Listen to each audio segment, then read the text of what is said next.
All right, this is a lesson 11.5, day 1. I'd like you to look at the top of the screen and you see that we have these summation formulas, which we learned back in chapter 8. So you don't need to memorize these for number 2, 3, and 4.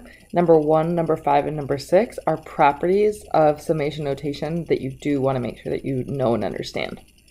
But you don't need to memorize 2, 3, and 4, which are the formulas for summation of integers, the squares of integers, and then the cubes of integers. So I'd like you guys to pause the video and try and do these two problems right here for the do now. So go ahead and pause the video and try and complete number 1 and number 2, then restart the video and see the solutions. All right, so let's take a look and see what you got for answers for these ones.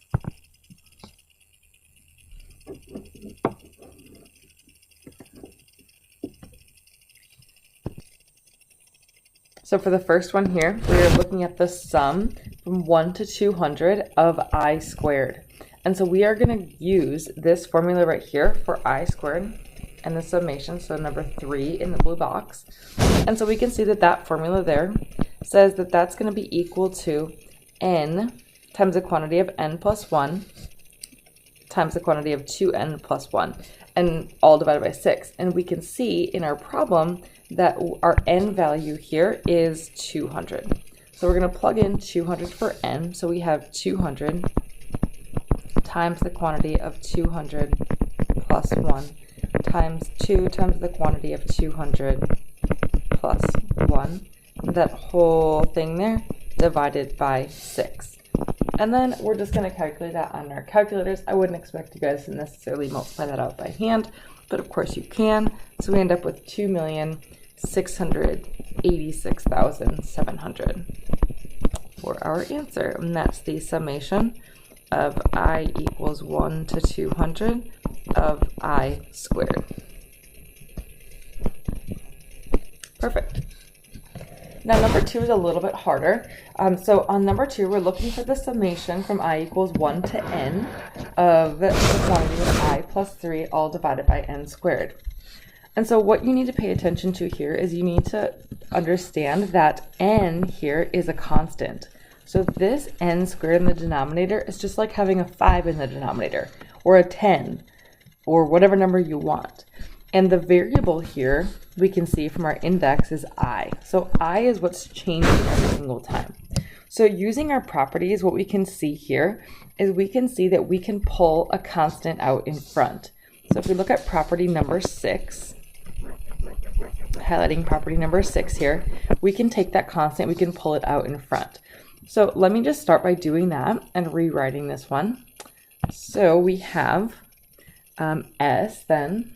I'm just going to write, since it says S is equal to all this stuff, so S is equal to the summation from I equals 1 to n of the quantity of I plus 3 all over n squared. And so using that property of a summation, I can say then that S is equal to, I'm going to pull out the constant. So the constant is 1 over n squared. And that then multiplied by the summation of I equals 1 to n of what I have left is I plus 3. And so then I can also break this up using property number 5 and number 1 together. So if I look here at property number 5 says that I can split the two terms into their own separate summations of one term each. So I have 1 over n squared, and then multiplied by the summation of I equals 1 to n of I plus the summation of I equals 1 to n of 3. All right, and then I can use property number 1. So property number 1 here, this one here, says that if you have the summation of a constant, that really is just going to be that constant plus itself a total of n times. So I can just rewrite that here as, now I still have my 1 over n squared multiplied by the quantity of the summation I equals 1 to n of I. Actually, let me go ahead and plug that in because I know that formula. So that formula there is number 2. So we have a summation of I. So that's just going to be n times the quantity of n plus 1 all over 2. And then plus, for my constant, I have that constant multiplied by n. And that's what I have there. So now I've gotten rid of the summation. So all I want to do is I want to just simplify it. So if I would distribute the 1 over n squared into the first term, I'd be able to cancel the n with one of those n's. And then what I would have left then, I would have, actually, let's go ahead and combine the two terms together first. So let me just combine the two terms that are inside the parentheses. So I have n squared plus n. And then this 3 over n, I'm going to put it over 2. So it's going to become a 6n over 2. So then plus, here I have 6n. And this is all over 2. And I'm going to multiply that by the n squared. So I did not cancel that n there. All right. And then if I just simplify this one, so I could factor out an n out of everything and cancel one of those n's. So n times the quantity of that's going to be 7n and an n squared. So I'm going to have an n plus 7 all over 2n squared. Now I'll go ahead and cancel my n. And so I have n plus 7 all over 2n. And that's the value of s. And so we're going to be using these properties in the summation with limits to calculate area under a curve a little bit later. But we do want to practice this a little bit because it gets to be kind of a long, but you just have to think about remembering what's a constant versus what's a variable to be able to simplify the summations. All right, so let's continue on with example number 1. So example number 1 here, we're going to evaluate summation I equals 1 to 50 of I cubed. So this is just like the first do now problem, but now we're going to use the cubic formula. And so in using the cubic formula, I can go ahead and start by writing this out. So the summation I equals 1 to n of I cubed. That formula from above is n squared times the quantity of n plus 1 quantity squared all over 4. So now my n is going to be 50.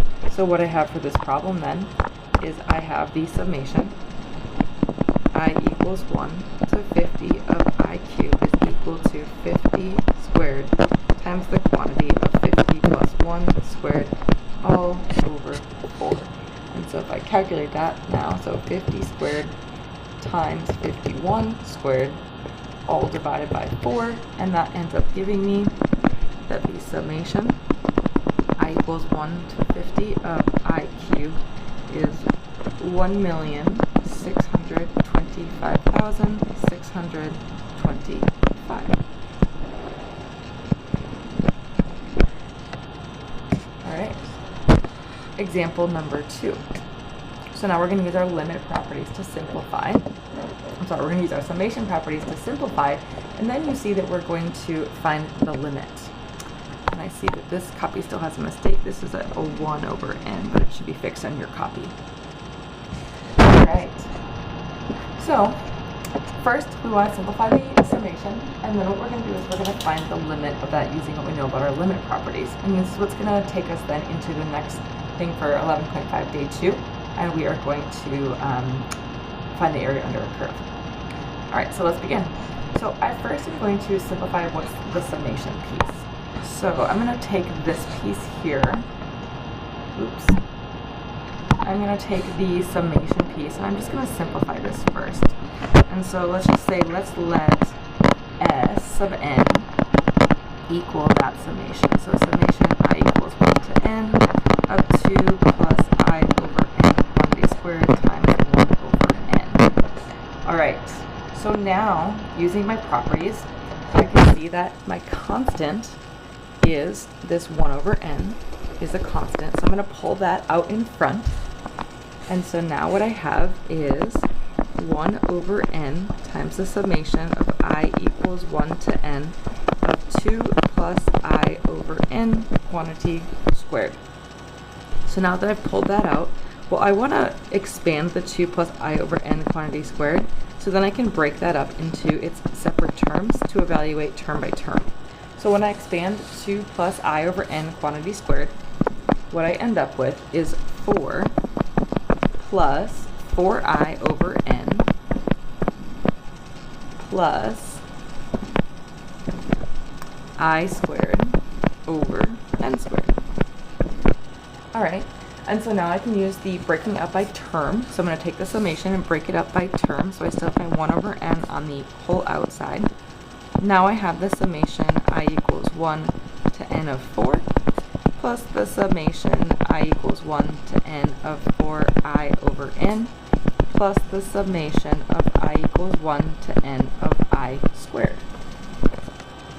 Alrighty, now I'm going to pull up my constants again. So I can see here that that this 4 right here is a constant, and that's just the summation of a constant, so I can use that property. Then here I can see that 4 over n is a constant, and so I can pull that out. And it looks like I forgot my n squared here. Whoops. So this I squared should be I squared over n squared. And so then in my third one, 1 over n squared is a constant. So I'm going to pull that one out. So I have 1 over n. Then I have, this is just going to be 4n, evaluating that constant. Then I have 4 over n summation I equals 1 to n of I plus 1 over n squared summation I equals 1 to n of I squared. So you can see what I highlighted. Highlight that 4 over n again. I pulled out those constants. And so now I can plug in the formulas that I have for each of those summations. So I have 1 over n. Here I just have my 4n, so that stays, plus 4 over n. And now this one is the summation of I. So from my formulas from the top, I know that the summation of I is simply n times n plus 1 all over 2. Then I have plus 1 over n squared, and then here I have the summation of I squared. So the summation of I squared then is n times the quantity of n plus 1 times the quantity of 2n plus 1 all over 6. So now I've gotten rid of all of the summations, and so now I can just simplify what I have left inside there. So why don't you guys go ahead and pause the video here and simplify everything that you have left. Okay, you can see the answer that I got here, and I kept them as separate terms rather than combining it all together, because the next step we're going to need to do is we're going to need to take the limit. And if I have the limit of multiple terms, I can take the limit individually of each of the terms using my limit properties. Alright, so now I'm ready to take my limit. So going back up to my very beginning, I'm going to do the limit as n approaches infinity of the summation, writing out the original problem again, I equals 1 to n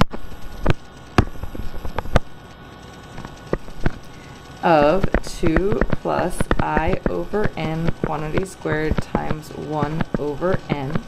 And basically what that's going to equal now is that's going to be the limit as n goes to infinity of what I have at the top here in green. So of this whole quantity, 1 over 6n squared plus 1 over 2n plus 2 over n plus 19 over 3. Since I'm evaluating as n approaches infinity, then I am going to look at each of these single terms, and I can evaluate the limit of each term. So since n goes to infinity, if I were to think about plugging this in, I'm going to have 1 divided by a really big number. So this term is going to go to 0. This term is going to go to 0, this term is going to go to 0, and we know that the limit of a constant is a constant. So this simply is equal to 19 over 3. So writing that out with my original, the limit as n approaches infinity of the summation I equals 1 to n of the quantity 2 plus I over n quantity squared times 1 over n is equal to 19 thirds. And that's the end of today's video.